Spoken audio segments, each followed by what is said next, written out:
ഇന്നത്തെ നമ്മുടെ വീഡിയോയിൽ പച്ചമുളക് കൃഷി നമ്മൾ കൃഷിഭവനിൽ നിന്ന് ഒരു 3 മാസം മുമ്പ് കൃഷിഭവൻ മുഖേന പച്ചക്കറി തൈ വിതരണം ഉണ്ടായിരുന്നു. അതിന് വാങ്ങിച്ച മുളക് തൈയാണ്. ഇപ്പം നല്ല അടിപൊളിയായിട്ടാണ് കായ ഉണ്ടായി നിൽക്കണേട്ടാ. നല്ല വലിപ്പമുള്ള കായകളാണ്.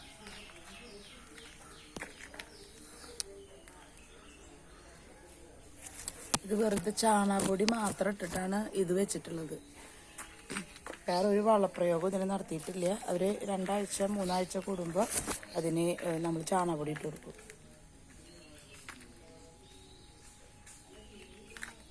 വലിയ ഒരു കീടാക്രമണം ഉണ്ടായിട്ടില്ല. എന്നാലും ഇതിൻ്റെ അടിയിൽ ചില മുളകിൻ്റെ അടിയിൽ ഈ മറ്റേ ബഗ് ഉണ്ടല്ലോ, അത് കാണാം ചിലതിൻ്റെ. പക്ഷെ അത് പിന്നെ വലിയ ഇതായിട്ട് ബാധിക്കാത്ത എന്താണെന്ന് വെച്ചാലേ ഇതിന് നല്ല ശക്തിയുള്ള ചെടികളല്ലേ. അപ്പം അതുകൊണ്ട് അവരതിനെ വല്ലാതെ അത് ആക്രമിക്കില്ല.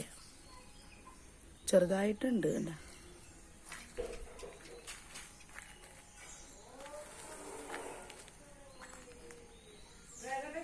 അപ്പോൾ നമ്മൾ കൃഷിഭവനിൽ നിന്ന് വാങ്ങിച്ച തൈകൾ നല്ല അടിപൊളിയായിട്ടുണ്ടാവുന്നതാണ് ഈ പച്ചമുളക് നമ്മളതിനെ കാണിച്ചു തരുന്നത്.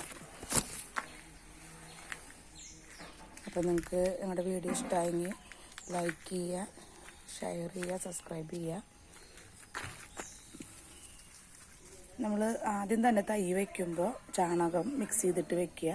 പിന്നെ ഒരു 2 ആഴ്ച കൂടുമ്പോൾ മറക്കാതെ നമ്മൾ വളപ്രയോഗം ചാണകം തന്നെ ചെയ്തു കഴിഞ്ഞാൽ ചെടിക്ക് ശക്തി ഉണ്ടെങ്കിൽ ഒരിക്കലും അതിനെ കീടങ്ങൾ ആക്രമിക്കില്ല.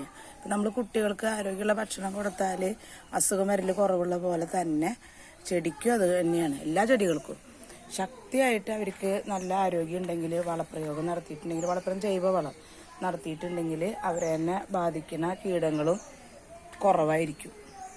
അതിനവർ തരണം ചെയ്യും. ഓക്കെ, അപ്പോൾ അടുത്തൊരു വീഡിയോ ആയിട്ട് വരാം. Thank you.